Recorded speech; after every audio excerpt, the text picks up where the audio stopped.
یہوشوا کو لارڈ کہا گیا ہے۔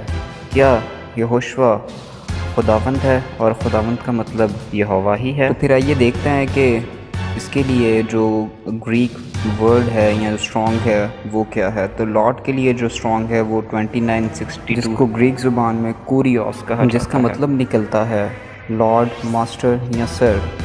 تو آج کے وقت میں ہم دیکھتے ہیں کہ جب آپ کسی کو یس سر کہتے ہیں تو یہ جو رسپیکٹ دینے کا ورڈ ہے یہ فرسٹ سینچری میں کوریوس استعمال ہوتا تھا۔ ایسا لفظ تھا جو روزانہ کی زندگی میں یوز ہوتا تھا، اور یہ جو ہے وہ کہا جاتا تھا پراپرٹی آنر کو، ہسبینڈ کو، رومن اتھارٹی کو، اور آف کورس یہوشوا ہمشیخ کو۔ تو آئیے کچھ مثالیں شیئر کر دیتا ہوں۔ پہلی مثال جو ہے وہ ہم باپ ابراہیم کی لیں گے۔ باپ ابراہیم کو اماں سارہ جو ہے وہ کوریوس کہا کرتی تھی، یعنی کہ وہ ان کے تابع دار تھی، وہ ان کی جو ہے فرمانبرداری کرتی تھی۔ فرسٹ پیٹر 3:6 کو دیکھیں۔ پونشینس پائلٹ کو بھی جو ہے وہ کوریوس کہا گیا ہے، اور اس کے لیے آپ ریفرنس دیکھ سکتے ہیں میتھیو 27:63۔ اور یہاں پر جو کوریوس کے لیے جو میننگ نکلتا ہے وہ ہے سر، یعنی کہ ادب کے دائرے کے اندر کہا جا رہا ہے وہاں پر۔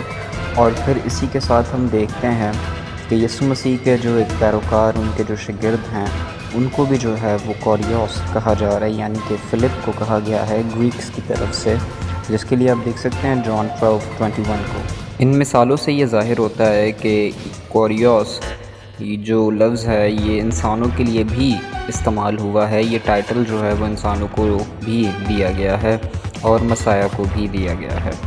تو کوریوس کے لیے جو ہے وہ ہم دیکھتے ہیں کہ یہ ہیومنس کے لیے استعمال ہو سکتا ہے، اور اس کے لیے جو ہے وہ ان کو یہوہ کہلوانے کی ضرورت نہیں ہے، یا یہوہ نہیں وہ بن جاتے کوریوس ہونے سے۔ جیسے کہ مسیح کے ساتھ بھی کوریوس آنے کے ساتھ جو ہے وہ ان کو یہوہ نہیں وہ کلام ظاہر کر رہا۔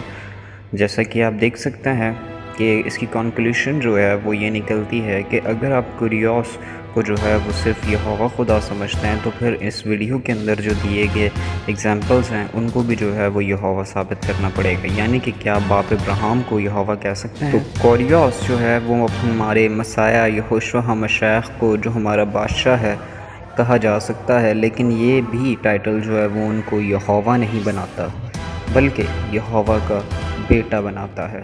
Thank you for watching. Subscribe کیجیے گا، شیئر کیجیے گا، اپنا خیال رکھیے۔ شلوم۔